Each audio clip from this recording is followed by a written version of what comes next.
Hello everyone, how are you? I hope you will be fine. आज हमारा topic tenses में दूसरे number पर प्रेजेंट कॉन्टिन्यूअस टेंस, जिसे प्रेजेंट प्रोग्रेसिव टेंस भी कहते हैं।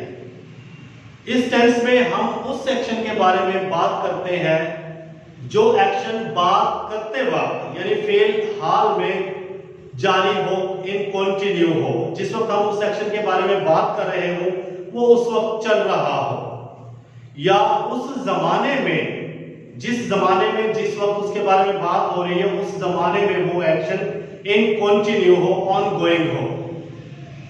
तो इसकी डेफिनेशन देखिए बेटा। This tense is also known as present continuous tense.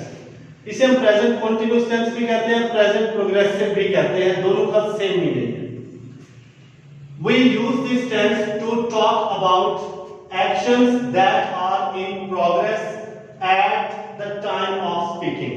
यानी जिस वक्त हम बात कर रहे हो किसी एक्शन के बारे में उस वक्त वो एक्शन चल रहा हो। अब इस एक्शन का यूसेज क्या है, हम कहां पर किस जगह पर हम इस टेंस को हम इस्तेमाल कर सकते हैं या करते हैं, उसमें नंबर 1 पे देखें। This tense describes actions which are happening at the exact time of the speaking. ये एक्शन हम उस वक्त इस्तेमाल करते हैं जिस वक्त हम उस एक्शन के बारे में बात कर रहे हो, एग्जैक्ट उसी वक्त वो एक्शन इन कंटिन्यू भी हो। कैसे? एग्जांपल देखें बेटा। Ali is doing his home task at moment. अब जिस वक्त बात हो रही है यानी एट मोमेंट, उसी लम्हे उस वक्त Ali is doing his home task, कि अली अपना काम कर रहा है। यानी जिस वक्त हम एक्शन के बारे में बात कर रहे हैं उस वक्त एक्शन परफॉर्म किया जा रहा है। सेकंड देखें। People are going to offer Isha prayer now. लोग अब ईशा की नमाज अदा करने के लिए जा रहे हैं। मीन कि जिस वक्त हम लोगों के बारे में बात कर रहे हैं कि नमाज के बारे में, उनके जाने के बारे में, तो उस वक्त वो एक्शन परफॉर्म किया जा रहा है। सेकंड है कि describes an action which is not taking place in the present but is taking place in present but not at the exact time of the speaking। इसका दूसरा यूज ये है कि हम उस सेक्शन के बारे में भी प्रेजेंट कॉन्टिन्यूअस टेंस का इस्तेमाल करते हैं जो एक्शन उस जमाने में तो चल रहा हो लेकिन at the time of speaking, बात जिस वक्त की जा रही हो उस सेक्शन के बारे में उस वक्त ना चल रहा हो। एग्जांपल देखें। Some schools are hiring new teachers these days।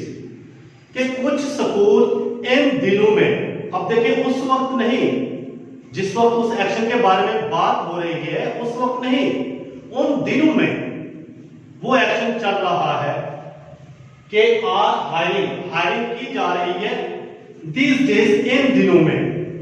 At the same time of the speaking, action is not ongoing। Second देखें। आजम इज वर्किंग इन मुल्तान, कि आजम मुल्तान में काम कर रहा है। फॉर एग्जांपल के दो दोस्त आपस में मिलते हैं तो अपने एक फ्रेंड आजम के बारे में बात करते हैं कि आजम आजकल क्या कर रहा है। अब वो मिलते ही जिस वक्त है उस वक्त रात का वक्त है तो सो रहा होगा, तो हम बात करते हैं कि आजम इज वर्किंग इन मुल्तान, कि उस जमाने में उस दिनों में उस ठीक है फिलहाल में वो एक्शन जो है वो क्या है परफॉर्म कर रहा है। इसके बाद students are preparing for exams nowadays. तालिब इल्म इन दिनों, नाउअडेज इन दिनों में अपने इम्तिहानात की तैयारी कर रहे हैं। ठीक है। अब दो टीचर्स आपस में मिलते हैं तो वो एक दूसरे से पूछते हैं, हाँ जी इसराइल कैसे स्कूल जा रहा है, बस आजकल फ्री है, और स्टूडेंट्स जो है वो अपने एग्जाम की तैयारी में बिजी हैं। मेन के उस वक्त नहीं, उस वक्त शायद वो कोई और काम कर रहे हो, लेकिन उस टाइम पीरियड में, उस जमाने में वो एक्शन चल रहा है।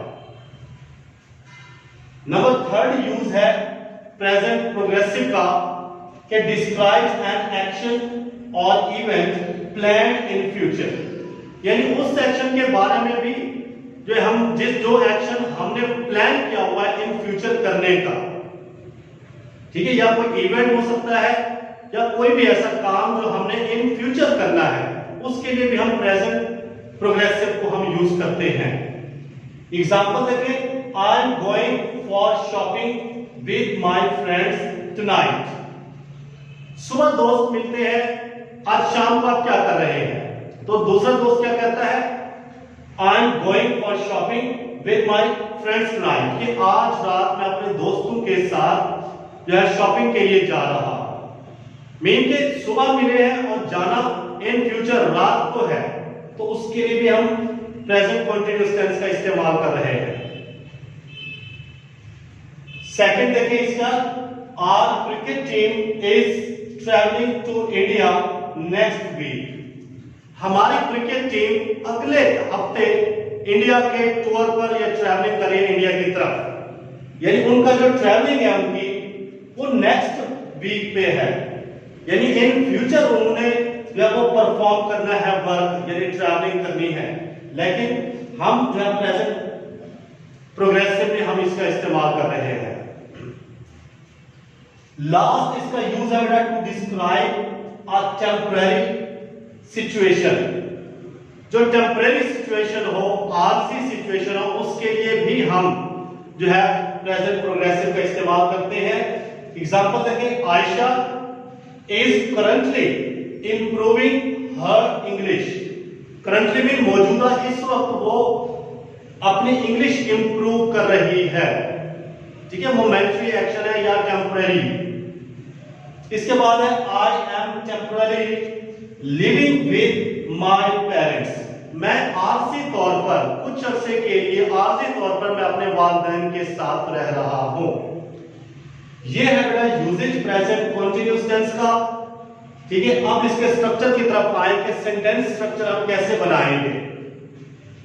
सबसे पहले पॉजिटिव सेंटेंस कैसे बनेगा, सब्जेक्ट प्लस इज, एम और आर। हेल्पिंग वर्ब में इज, एम और आर, और इसके बाद बेस फॉर्म ऑफ वर्ब यानी first form of verb plus ING. इसको मिलाकर कहेंगे तो हम ये प्रेजेंट पार्टिसिपल बोला जाता है। प्रेजेंट पार्टिसिपल का इस्तेमाल करेंगे यानी बेस फॉर्म ऑफ वर्ब और प्लस आईएनजी, उसके बाद ऑब्जेक्ट और फुल स्टॉप। ये पॉजिटिव सेंटेंस का स्ट्रक्चर है। नेगेटिव सेंटेंस में सब्जेक्ट इज, एम, आर यानी हेल्पिंग वर्ब्स में से कोई एक यूज किया जाएगा, उसके बाद नॉट यूज किया जाएगा, और सेम प्रेजेंट पार्टिसिपल यहां पे भी यूज होगा यानी बेस फॉर्म ऑफ वर्ब के साथ आईएनजी और उसके बाद ऑब्जेक्ट फिर फुल स्टॉप। नंबर 3 में है बेटा इंट्रोगेटिव सेंटेंसेस। इंट्रोगेटिव सेंटेंसेस आपको पहले भी जो है बता चुके हैं कि इंट्रोगेटिव सेंटेंस दो तरह के होते हैं, या तो हेल्पिंग वर्ब से स्टार्ट होने वाले या फिर डब्ल्यूएच वर्ड से स्टार्ट होने वाले। अगर कोई भी हो इनमें से, डब्ल्यूएच वर्ड से हो या इज, एम, आर से, तो हमने उसे सबसे पहले सब्जेक्ट से पहले यूज करना है। अगर हेल्पिंग वर्ब से है तो इज, एम, आर में से सब्जेक्ट से पहले आएगा कोई ना कोई, उसके बाद नॉट, सॉरी यहां पे नॉट भी नहीं, ये इंट्रो नेगेटिव नहीं इंट्रोगेटिव है, तो यहां पे इज, एम, आर सब्जेक्ट, फिर उसके बाद वर्ब की फर्स्ट फॉर्म के साथ आईएनजी और उसके बाद ऑब्जेक्ट और फिर इंट्रोगेटिव मार्क आएगा।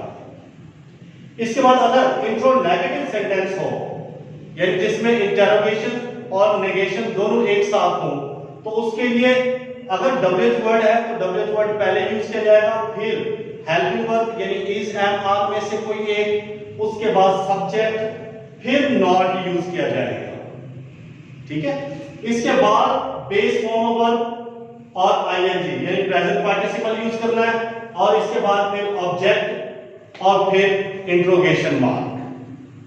ये है सेंटेंस स्ट्रक्चर बेटा, ठीक है। इस तरह हमने सेंटेंस जो है वो क्रिएट करने हैं, बनाने हैं। इसके बाद यहाँ पे is and are helping verb, कौन सा हेल्पिंग वर्ब किस सब्जेक्ट के साथ यूज होगा ये देखें बेटा। Is, he, she, it, Ahmad और आयशा, ठीक है। अहमद अकेला होगा या आयशा अकेले होगी, यानी सिंगुलर के साथ यूज किया जाएगा। एम सिर्फ और सिर्फ आई के साथ यूज किया जाएगा। आर वी के साथ, यू के साथ, दे के साथ। अहमद एंड आयशा जब एक साथ आएंगे, एक ही सब्जेक्ट बनकर आएंगे, ठीक है, दोनों यानी कंपाउंड सब्जेक्ट होगा, तो उसके साथ हम आर का इस्तेमाल करेंगे। उम्मीद करता हूं कि आज का लेक्चर आपके लिए बहुत सी आसानियां पैदा करेगा ये समझने में। अगर इससे मुताल्लिक कोई भी आपको कोई क्वेश्चन हो, कोई क्वेरी हो, तो जरूर आप कमेंट में पूछिएगा। एक नए वीडियो के साथ, नए टेंस के साथ फिर हाजिर होते हैं। तब तक के लिए इजाजत, अल्लाह हाफिज।